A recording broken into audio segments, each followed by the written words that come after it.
Hello， 各位好，我是 Revision Lab 修整所的阿修。今天我們要來聊一個我覺得非常非常重要的話題，就是我們這個社會跟科學之間那道越來越脆弱的信任橋樑。我們會跟着2018年諾貝爾物理學獎得主 Donna Strickland 博士的腳步，來看看他發現了什麼，以及為什麼信任科學這件事對我們每個人都至關重要。這個故事的開頭啊，其實蠻有趣的，是 Strickland 博士有一次去中國的經驗。他人到了長春，結果在一個公園裡看到一座巨大的人像雕像。他一看，哇，嚇了一跳，就很好奇地問旁邊的接待人員說：“路人看到這個雕像，會不會想說這誰呀？”結果對方用一種“你怎麼會問這個問題”的表情看着他說：“在長春，每個人都知道打橫教授。”這給他帶來了超大的文化衝擊。他心裡想，在西方社會，我們好像不太會把科學家當成民族英雄一樣立個雕像，對吧？這個強烈的對比真的很有意思，也直接點出了我們今天要討論的核心。好，所以今天我們的路線圖很清楚，我們會分成5個部分來聊。首先，就從剛剛提到的科學家的文化衝擊開始。再來，我們會看看科學到底是如何實際的改變世界。第三，聊聊基礎研究，那些你一開始看不懂，但回報卻超乎想象的東西。第四，我們會深入分析為什麼信任會崩壞。最後，也是最重要的，我們該怎麼辦？如何重建這座信任的橋樑？好，那我們就先進到第一點。這種對於科學家尊重的差異，它不只是立不立雕像的問題哦，它背後其實是一種價值觀的巨大鴻溝，而且這個鴻溝正在不知不覺中影響我們怎麼看待很多重要的事情。Strickland 博士他自己就分享了一個親身經歷，那個對比真的超強烈。在諾貝爾桌的時候，有一位日本的得獎者本庶佑教授，他根本就是被日本媒體當成搖滾巨星在追，24小時跟拍，鎂光燈沒停過。但同一時間，那屆有6位美國籍的得獎者，結果你猜怎麼樣？現場一個美國記者都沒有。你敢信？這就不是說媒體偏心什麼的，這反映的是整個社會到底把科學這件事放在什麼樣的位置上。好，那看完了文化上的差異，接下來我们來談點更實際的。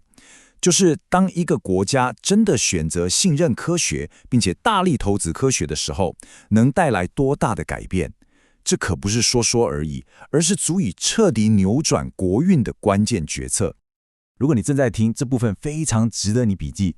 想象一下，有個圖表，它比較的是各國願意把多少錢，也就是 GDP 的百分比，投入到研發這個燒錢但又很重要的未來投資上。你會發現，南韓跟台灣根本就是模範生，衝在最前面，把大筆的國家資源都押注在研發。反觀美國、加拿大，雖然他們花的錢總數很多，但從決心的比例來看，就顯得比較保守一點。這個策略上的選擇，其實就直接決定了未來幾十年誰會是賽道上的領先者。講到這裡，南韓絕對是教科書等級的案例。你想想看，1950年代他們窮到什麼地步？人均國民總收入才67塊美金，真的就是一窮二白，還需要國際幫忙。但他們做對了一件事，他們把國家當成一家新創公司，把所有的資源全部 all in 在科學跟科技上。結果呢，70年後這個數字從67變成3萬2，這不是奇蹟，這是用70年的專注跟努力換來的。不過光有錢，光砸錢還不夠，重點是要怎麼讓錢花在刀口上。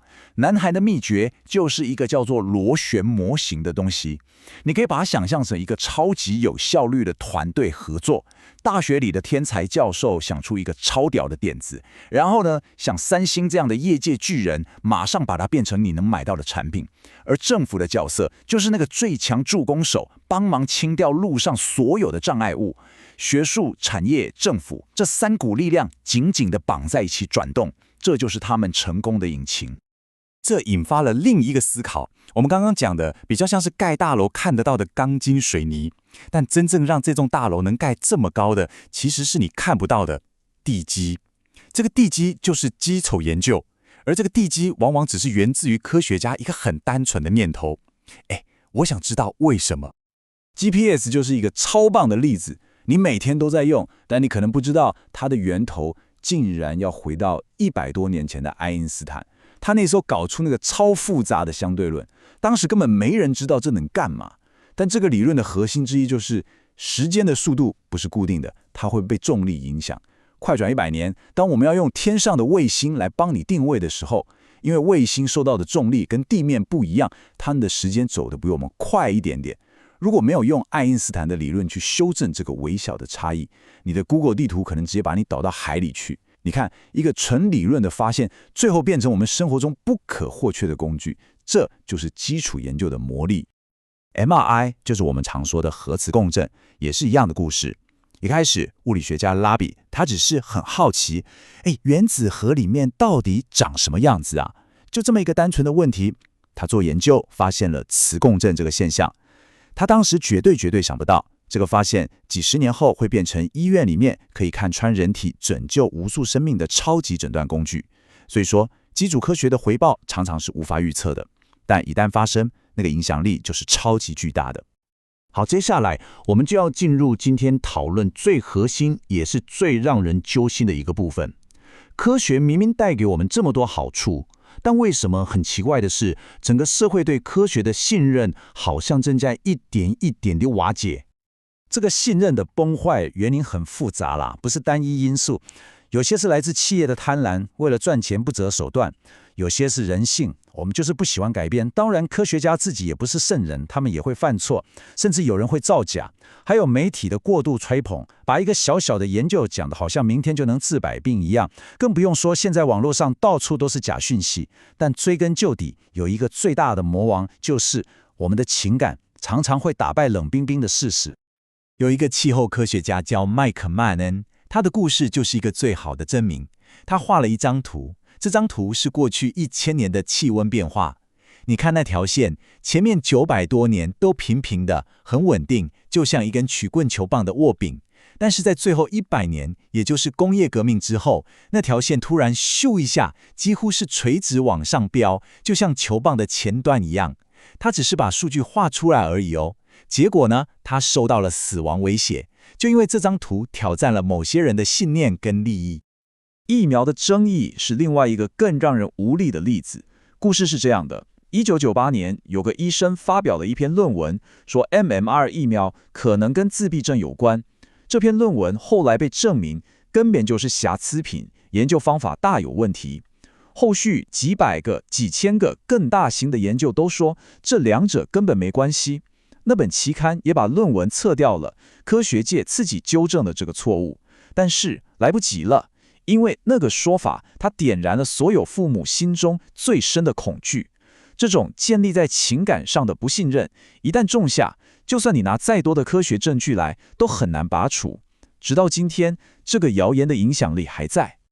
好，問題講完了，那有解法嗎？當然有。Strickland 博士也給了我們一些方向，告訴我們怎麼樣才能重新把這座信任的橋樑給蓋回來。要解決問題，第一步就是要搞清楚問題的核心。很多人對科學有個天大的誤會，以為科學就是一本標準答案，但正好相反，科學的本質從來都不是關於我們知道了什麼，而是關於我們還不知道什麼。它是一個不斷探索未知的過程，所以犯錯、修正，那才是常態。OK， 那理解了這一點之後，具體可以怎麼做？有幾個方向。第一，誠實。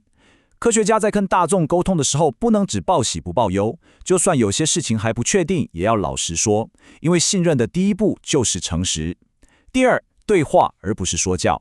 科學溝通不能是高高在上的我來教你，而是要坐下來好好的聽大家的疑慮，進行雙向的溝通。第三，管理期待。不要再過度吹捧了。一個小小的實驗室發現，離真正改變世界還有很長的路要走，要讓大家有合理的期待。